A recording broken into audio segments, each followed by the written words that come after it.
Hello, everyone. Welcome to today's class. Today's class number 9, and it is let me see. It is Tuesday, 21st of April in California at 5 p.m.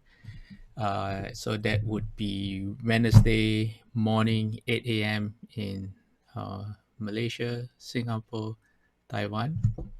So I'm going to begin today's class by reciting the Buddha's name. I'm going to ask everyone to join me with their palms together. Namo tassa bhagavato arahato samma sambuddhassa.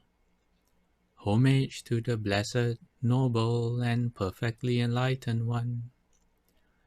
Namo saranto suchetoye alahati sanmiao sanputoche.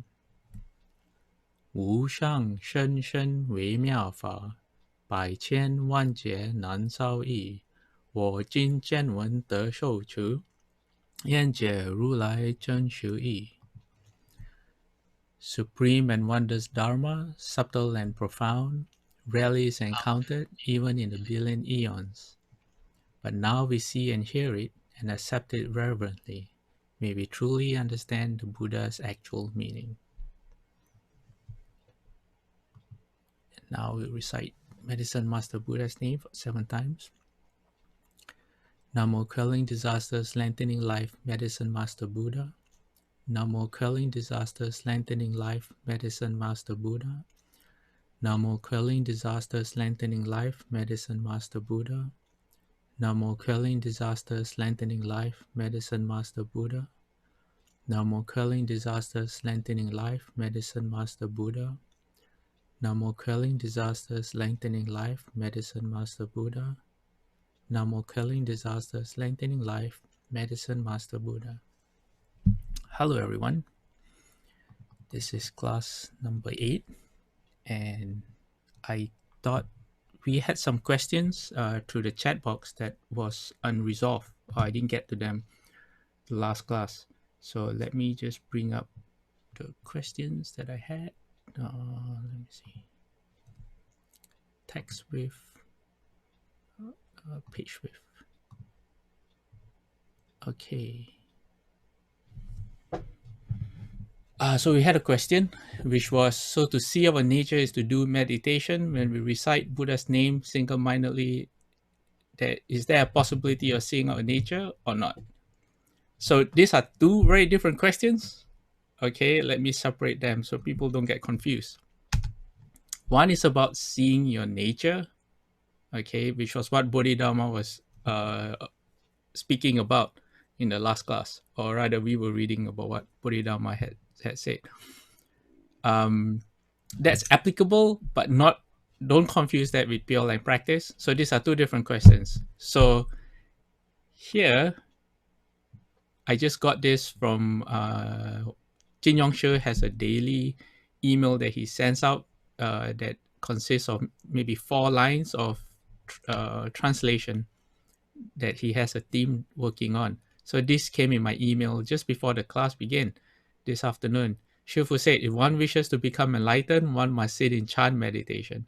Chant meditation can free one from confusion and is the road to transcend the 3 realms. Okay, so to answer the question of, so to see our nature is to do meditation, well, Shufu says yes. Meditation is the way to see your nature. Don't confuse that with getting to the Pure Land, though, like I said. But does it happen when you meditate? That's a question you have to ask yourself. If you look at all the, okay, I can't say all, because I myself don't know all, but if I recollect all the stories that I've heard about of people getting enlightened, especially in the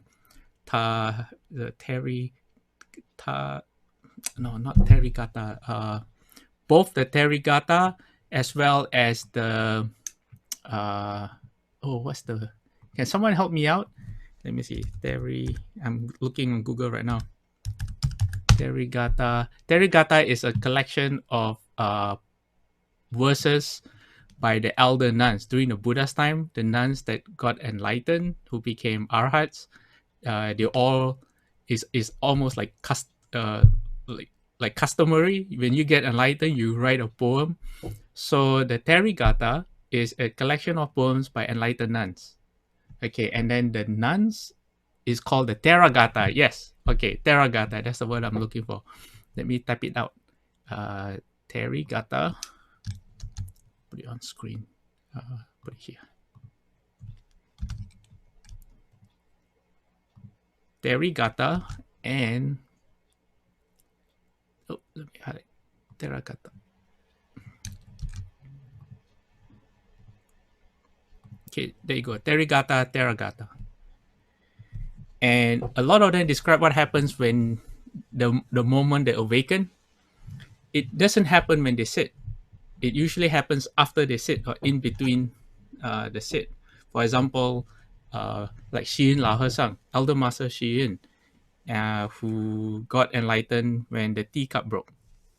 Okay, he wasn't sitting in meditation. He physically he was, but it was the end of the sit, and the boy was going around. Uh, the tea attendant was going around pouring tea. So Elder Master Yin got enlightened through the sound of his teacup shattering as he hit the floor. Okay, there are I don't have all the details, but I know there's a story where someone was sweeping, a monk was sweeping, and a pebble hit a bamboo, and it created a ringing sound, and he got enlightened. And then in the Tathagata, I know a nun, as she was reaching out to turn off her lamp, her wicker lamp, the oil lamp, and as the light extinguished, she got enlightened. So definitely you need meditation, but think of meditation more as a way of stilling the mind, so you're creating the right conditions for your moment of awakening. You also had the sixth Petrarch, who had a moment of awakening when he first heard a line from I think it was the Heart Sutra. And then when the fifth Petrarch was explaining more lines to him, he got they call it a great awakening too. All right. Okay, so that's that. And then to the second question, to avoid cyclic rebirth, is that why transfer merit to rebirth in Pure Land or to Bodhi? Yes, that's one way of looking at it. But you really have to understand, what does transfer merit mean? Okay. I won't go into it in detail today because that's part of the plan I have for when we go through the sutra. But we really have to understand what transfer merit means. It's not just at the end of something you do, you just do the dedication of merit and think that that's really transfer merit. Transfer merit is actually really profound. Yeah. Okay, so that's one question. And I had more questions. Let me see, where are they? There was a question about getting reborn in the heavens and the 10 good deeds, and how different beings in the heavens still have greed, anger, the three poisons. For that, I will point you to the book that I shared with everyone in the WhatsApp chat. Okay, let me see. Someone says they can't get the link to today's class. Okay, let me send out the link, although it's the same link all the time. Okay, let me send it out.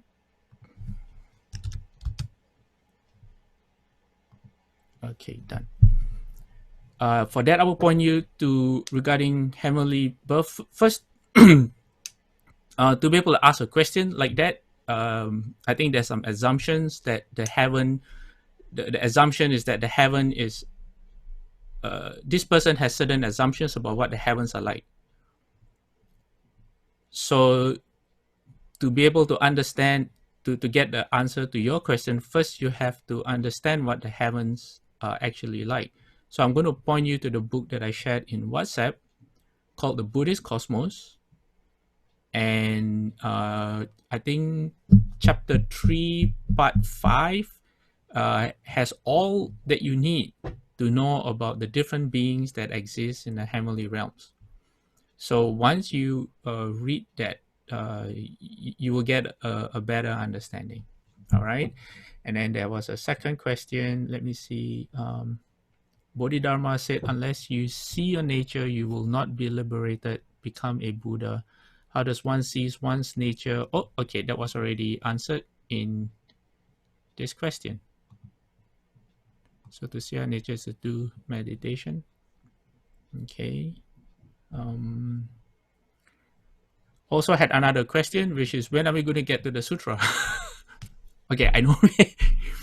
what I'm trying to do right now is to give people an anchor that they can use, a place of reference when we go through the sutra.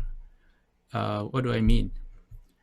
An anchor is a place of what I mean by anchor is like an area of understanding that you go back to when you're trying to understand something.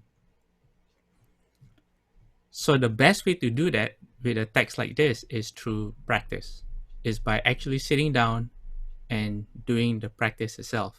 Does it have to be the medicine master Buddha's practice? No, it can be any practice that you already have, which is why I spend a bit more time on the Pure Land practice, because I know many of us do the Pure Land, myself included. So as we go through the sutra, I want the sutra to be able to come alive for everyone. And the only way that can happen is not through words, but through your experience in your practice. So it will come alive in different ways for everyone. You will engage with the sutra differently, but not just at the level of words on a page, but at a deeper level.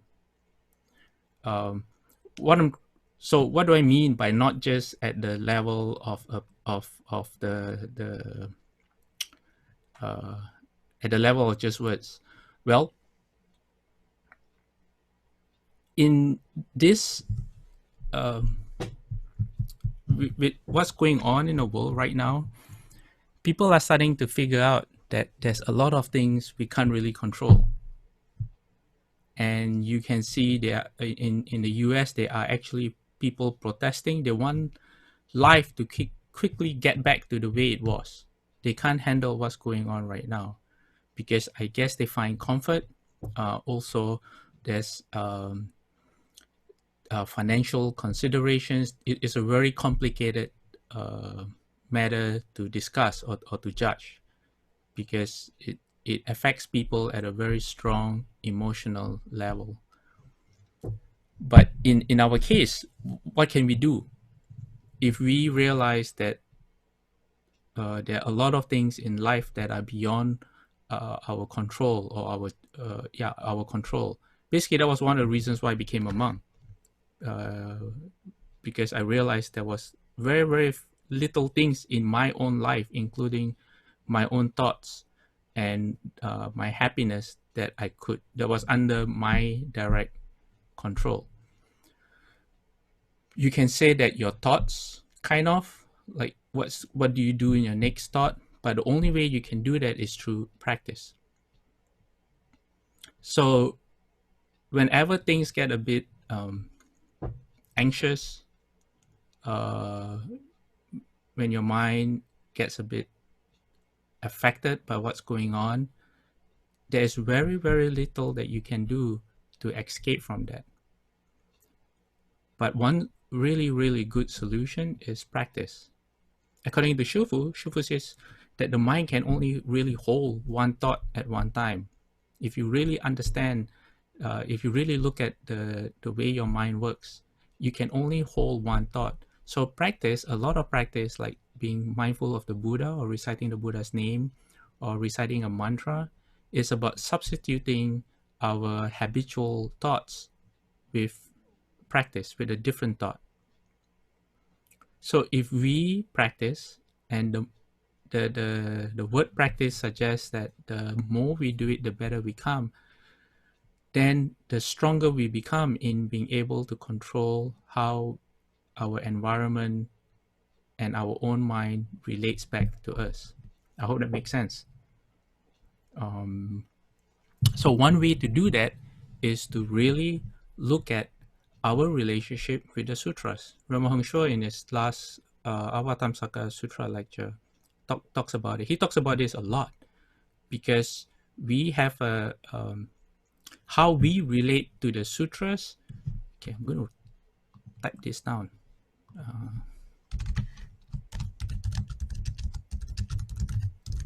What is our relationship to the sutras, to the Buddhas, and to our practice? Basically, what is the story we've been told? This is another Reverend Heng Shui line. Story we have been told or are telling ourselves.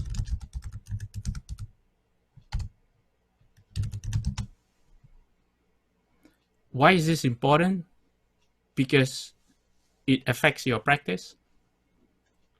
It affects your understanding, and it outlines. It comes back to right view. It outlines everything that that you do in working towards either the Pure Land or towards seeing your own nature, as how Bodhidharma put it. So for Pure Land practice, you could be at the beginner level where I wouldn't say beginner level, or someone could have the view that Pure Land practice is just reciting the Buddha's name. It's just sitting down, trying to get as concentrated as they are in reciting the Buddha's name. Okay, I'm not saying that's wrong. Okay, don't get me wrong. That is, in a nutshell, Pure Land practice. There are a lot more components to that, but it all comes down to when you're sitting down or when you're walking and you're reciting. That's it. That's what you're doing. Apart from paying attention to your mind. And then you could have someone else seeing the Pure Land practice as something very, very different. That person could see every interaction, every thought, every action, everything that they say as in building their own Pure Land. That everywhere they go, they are creating their own Buddha field that will eventually become their Pure Land. And they're making the vows. When they talk about relying on Amitabha's vows, they don't see them as, oh, I'm relying on an external person. Rather, they see the vows as a how-to manual. Say, oh, this is how this monk became Amitabha Buddha. He made those vows. How can I make these vows? Or how can I make my own vows? So the relationship becomes really, really different. So think about it this way. I'm going to give a hypothetical, what do you call it, example. Say you go to a company and there's someone working in that company, and that person is only there to earn a salary so they can provide for their family, and that's it. I'm just here. I work. I do what I'm told. Being happy in the job or enjoying it or any other thing is not that important. The important thing is be able to provide for the family. Okay, and then you meet someone else, and that person is there because they want to do the same thing the owner of the company has done, which is they want to learn how to set up their own company. So they join this company to learn the ropes. They say, oh, this is how, say, the warehousing is done. This is how they do the marketing. This is how the finance side is structured. And this is how they treat their employees, or what works, what doesn't work. And their focus is really, really different because they're trying to learn as much as they can to go out and do their own. to do something on your own. So this person will have a very different initiative. The spirit will be different. The level of enthusiasm will be different. They're trying to learn. They're trying to. They're always asking questions. They're very inquisitive. They're always deliberating the whole experience in their mind and taking notes. You know. So this is what I'm trying to get at. When we hear the Dharma, for example, like how um, uh, uh, not Shakyamuni Buddha, what is the name of the prince? Before Shakyamuni Buddha became a Buddha, how come? What's wrong with me today? Why am I not remembering this? Okay, hold on. I have this somewhere. Let me go get my notes. Yes, someone help me, please. Siddhartha, yes. Thank you very much. Yes, exactly. Siddhartha, when Prince Siddhartha, okay, when we hear about the story of how he left the palace, okay, leaving the palace and then encountering for the first time old age, sickness, and death. And then on the last one, he on the fourth, they call it the four divine messages, messengers,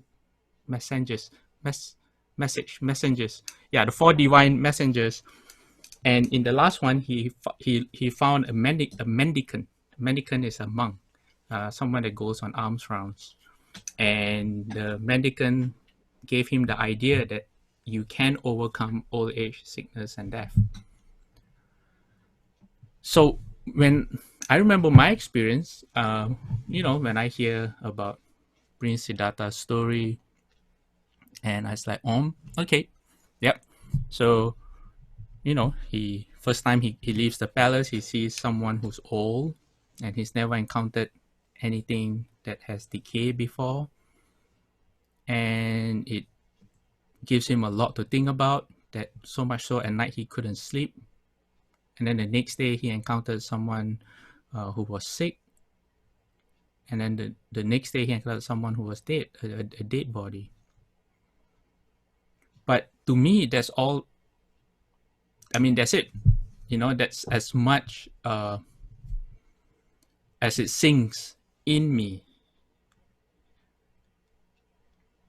But if you really think about it, to the prince, those were life-changing moments where you could say that he was face to face with his own mortality for the first time. He never actually considered that he would fall sick, that he too one day could die or have to undergo sickness. And it put everything in life into perspective for him. So how I see that story is that it's I honestly do not know if it actually happened that way, but I think it's a really nice way to tell a story about how someone,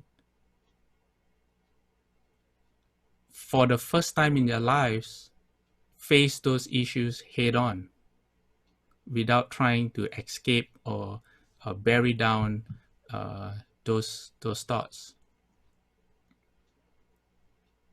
So it was only a lot later, as a monk, when I started to think, how come I don't have the same reactions? I know about death. When I was about 12 years old, my grandmother passed away, and I took care of my grandmother a bit. So I knew what it was like to see someone age, get sick, and then finally pass away. But why doesn't it affect me in the same way it affected Prince Siddhartha? How come, you know what I'm trying to get at?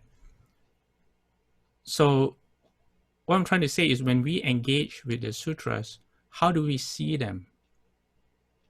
there's a story that I tell. And if I'm like repeating myself, someone please tell me. Okay, either chat box or just tell me to hurry up. If you know someone is like a really wants to play basketball, let's talk about basketball. You would tell him a story about a boy, assuming it's a true story, like the best basketball player in the world. And when he was young and he was poor, he didn't have enough money to buy his own ball. He would make his own ball from rubber bands. You know, he would play, and if he didn't have the right shoes, it wouldn't matter. And if he didn't have the right clothes to wear, he would just wear any clothes with, you know, even if his shoes were all torn up, he would still continue playing. Everywhere he went, he would carry a ball with him so he could always practice, either by himself or with a friend. So if you tell a child this story, one child might say, "Oh, I want to be just like him, this best basketball player in the world." And this child would every day, you know, maybe have a poster of this basketball player in their room and say, "I want to be just like you. I want to be just like you." Then you can have another child who says, "Oh, I want to be just like this basketball player." And then they go around carrying their own ball, you know, and sometimes if their shoes are torn, they take pride in that because they want to show people that they're just like this basketball player. And then another boy or girl might say, "Oh, okay, so this basketball player never let anything stand in his or her way. Whenever there was a game, whenever there's a chance to practice, you know, not having the right shoes makes no difference. Not having a ball makes no difference. You make your own." So they see, so you get what I mean, right? Okay. Without an audience to look at, it's a bit hard. I only have my own thoughts with me. So in the Lotus Sutra, this is actually what happens. In the Lotus Sutra, the Buddha has this simile where a son of a very rich man, a man who has everything, this son ran away from home and he was very young, and he forgot all about that he had that he belonged to this rich household.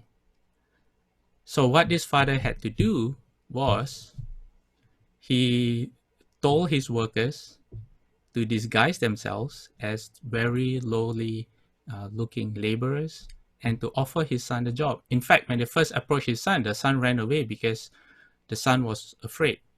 Why are these people approaching me? And when he was offered the job, he was afraid of taking the job. So the father knew that to bring the son back, he couldn't just tell the son, "Oh, you are my son and you have forgotten everything." That would freak the son out because the son would not be able to accept his own value, you know, his own potential, I guess. He couldn't see it because he was living penniless on the streets. And maybe he would not trust this man who, you know, maybe this man wanted something from him or other. So the father was very smart. He devised a way where he gradually, you know, let the son work in the stables, and then the father himself, the father disguised himself too, so that he could talk to the son. And then after a while, he promoted the son to do more and more. And then when the son was ready, he revealed himself and said, "Actually, you are my son, and you know, because you ran away at a very young age and you forgot, so I have tried my best to bring you back." And probably by that time, the son would be, you know, if it was a company, he would be like a vice president or something, someone ready to take up the role of being managing director or president. So what I want is, when we engage with the sutras, Okay, I want you all to ask yourself, what is the story that you have been told or that you are telling yourself about what the sutra means to you, or how do you have to treat the sutras? Do you see it as a how-to manual so that you too can replicate the what the Buddhas, the Bodhisattvas have done? If not, why? I'm not saying that you have to. I'm just saying that uh, recognize that there's that potential in ourselves there, and don't be afraid of asking hard questions, challenging your views, and exploring the sutras. So, having said that, there's something called doubt. Doubt is a hindrance in practice. You don't want doubt in practice because doubt holds you back. But you can't generalize and say doubt is bad. Okay. Okay. Someone says can't hear my voice. Can I guess people can hear me, right? Because if not, can someone respond and can they hear me?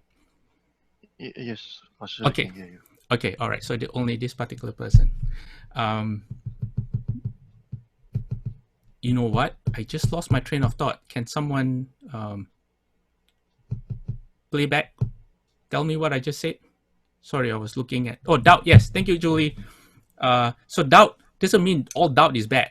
Okay. Skeptical doubt is bad. What's skeptical doubt? Skeptical doubt is when someone tells you something, immediately you like tell yourself, oh, that can't be true, or this person doesn't know what they're talking about.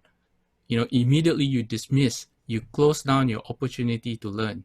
Your potential for wisdom or for views, you just bring it back down to nothing at all. Skeptical doubt, that's no good. Okay. But positive doubt, like, oh, what does that mean? Like, like, can this mean something else? Like, I've heard something else. Is this, or can this be right?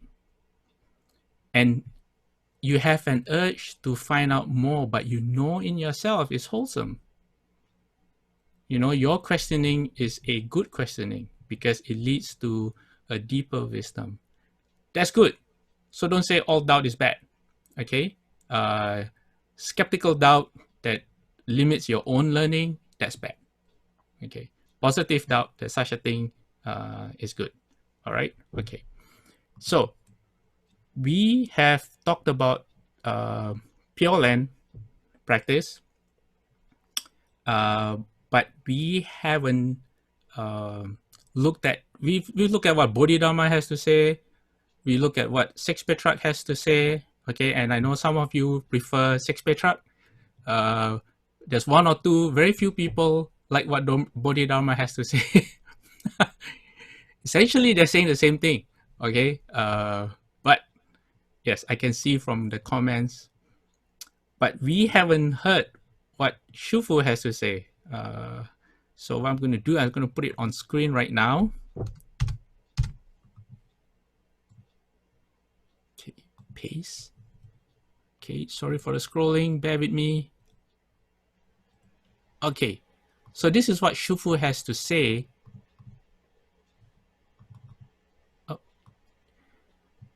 In the sutra, I'm jumping ahead into the sutra right now about Pure Land practice. Okay, so I'm going to read it for everyone. Shufu says, if you really have no deluded thoughts, then you have already been born in the land of ultimate bliss. If you are truly free of desire, then you have already thought and transformed living beings. Who told you to indulge in deluded thoughts? Who told you to have thoughts of desire? If no one told you, then it's empty and false. Oh, that's chanting. If someone told you, who was it? If it was you, then why weren't you aware of it when the deluded thought first arose in your mind?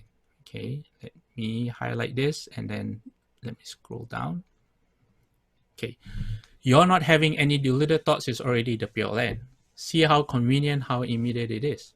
Simply clean up your deluded thoughts and you'll be in the land of ultimate bliss. When you have no deluded thoughts, then you have no afflictions. that freedom from afflictions, that happiness, is itself the land of ultimate bliss. So don't go running all over the place. The Pure Land teaches very clearly, one definitely creates it. One doesn't really go anywhere. You create the Pure Land yourself by revealing the light of your own nature. Okay, let me highlight again and scroll up. The Pure Land is in the mind. Amitabha is in one's own nature. You needn't look outside. Ordinary people think that the Pure Land is outside, but if you really want to study and cultivate Buddhism, you must understand that the land of ultimate bliss and the Saha world are not beyond this very thought. A default thought is a Saha world, while a pure thought is the land of ultimate bliss. Don't be attached to the fact of your teaching living beings or being reborn in the land of ultimate bliss. Recite the Buddha's name without worrying about whether you will be reborn there. Just cultivate sincerely. If you are free of affliction, then the land of ultimate bliss is right here, ready-made. If you become afflicted, then you are, I would say, back. Then you are in the Saha world with this unspeakable suffering. It's missing a full stop. So we're going to come to this again when we get to the Sutra section on Pure Land practice, and we'll review this. So coming back to relationship with the sutras, I used to take the sutras at face value. For example, when the sutra says, when you hear the Buddha's name, or when you see the Buddha, or when it talks about light or flowers, I would take them at face value and not really understand. And like, to see a Buddha or to hear the Buddha's name, I thought it would be my ears, like when someone says Amitabha Buddha, oh, okay, I've heard the Buddha's name. That's it, hearing the Buddha. I just wanted to share this with people before we go. Okay, we have about 7 minutes left. Okay, this is called the Sutra. It's related to the Medicine Master Sutra. Let me put it on screen. Oh. Sutra on the contemplation of the two Bodhisattvas, King of Healing and Supreme Healer. These are connected to Medicine Master Buddha. Okay. And there is a youth in the text that asks Shakyamuni Buddha about how he can see these two Bodhisattvas. Okay, let me share the text right now.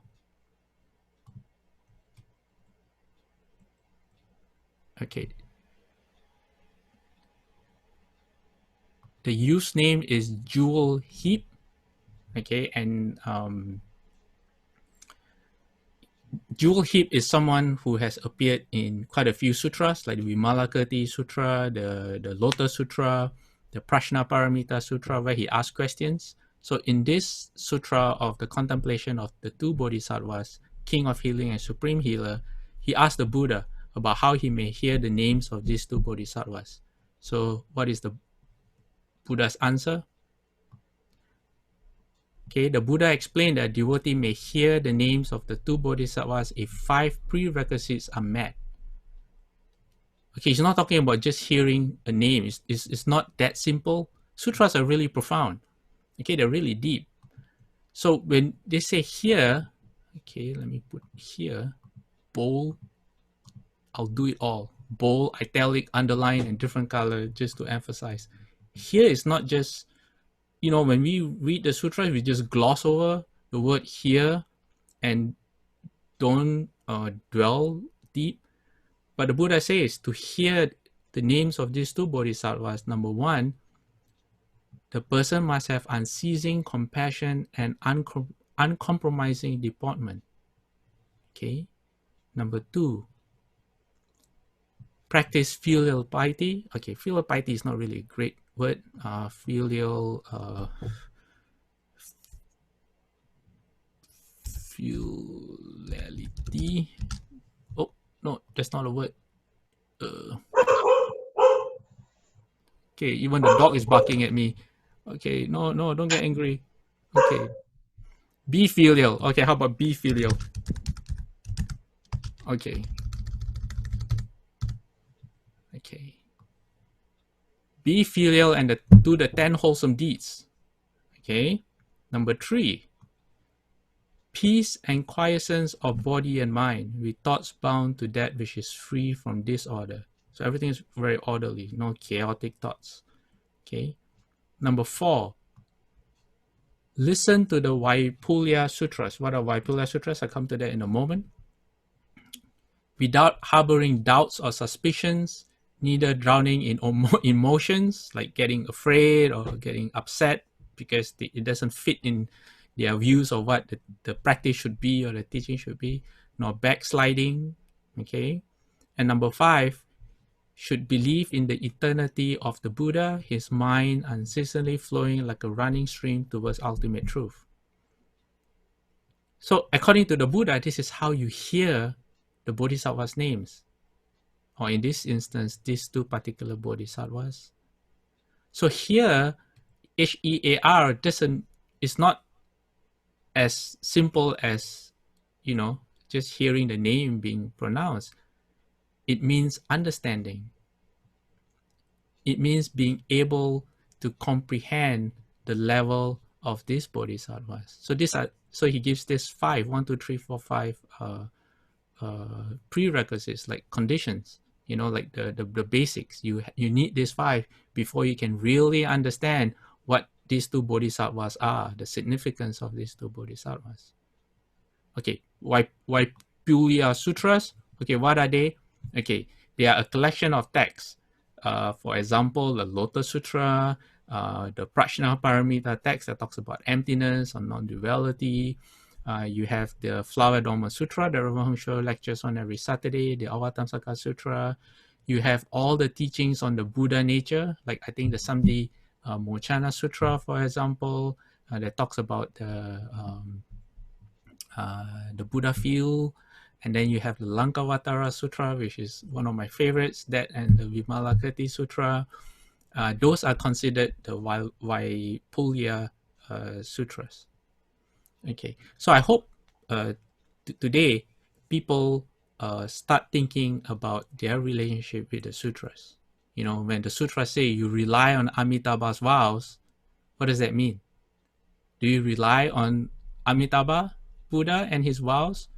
Or do you rely on the fact that his vows show how he became Amitabha Buddha, and you take it as a how-to manual so that you too can develop your vows, and then you too can be like Amitabha Buddha? Okay, so there's a whole range that you can fall in. There's no right or wrong. Where you are is where you are, but have you thought about it? Have you challenged yourself or your own views? Okay, any questions? Let me see in the chat box. No? Have I confused? I hope I haven't confused everyone. Okay, there's a question to say, how do we overcome doubt? Well, by listening, by reading, by investigating, by contemplating, by asking questions. That's how you that's how you overcome doubt. For example, like the wrong view that I shared, number 5, wrong view of wrongly believing that ceremonies are efficacious in itself, and then walking into a Mahayana temple and seeing that almost everything they do are all ceremonies. How do you reconcile that? Right? Okay.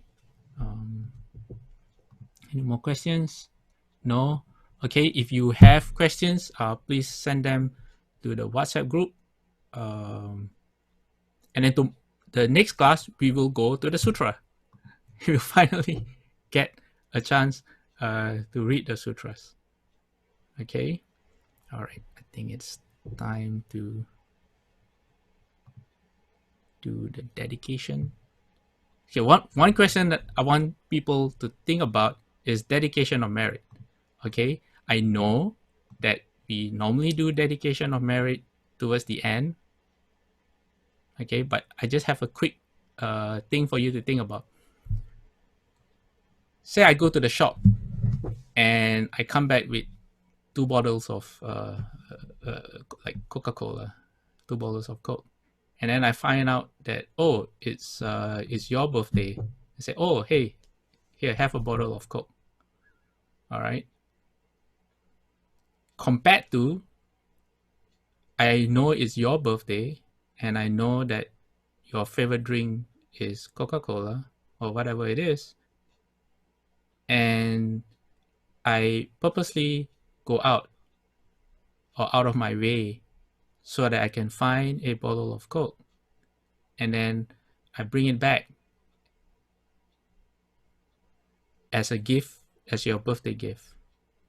What would be different? You know, in the first one, it's like accidental. You done something, and then towards the end, it's like, oh, okay, it's time to dedicate merit, and then you dedicate merit. Then you start thinking about all the people who you want to dedicate merit to, and you dedicate merit. Whereas the second one, in the beginning, the middle, and the end, your purpose is fixed. You are very, very sure of what you're doing, why you're doing it, and who you're doing it for. Right? Think about that. Okay, so this is what I mean when I say our relationships with the sutras, the Buddhas, the practices.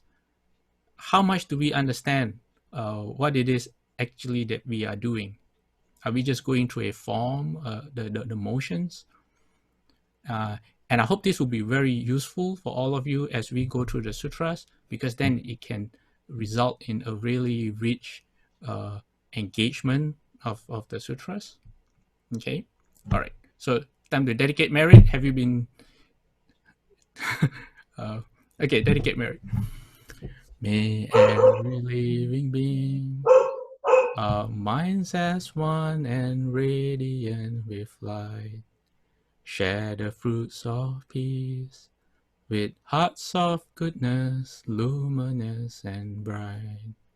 If people hear and see how hands and hearts can find in giving unity, may their minds awake to great compassion, wisdom, and to joy. May kindness find reward. May all who sorrow leave their grief and pain. May this boundless light dispel the darkness of their endless night.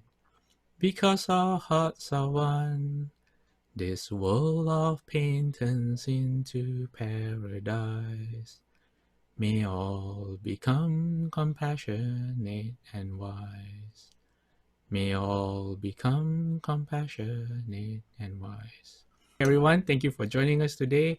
And hopefully when you come back in 2 days' time, you will have some questions or some reflections about what we shared today. Okay, bye-bye everyone. Amitofo.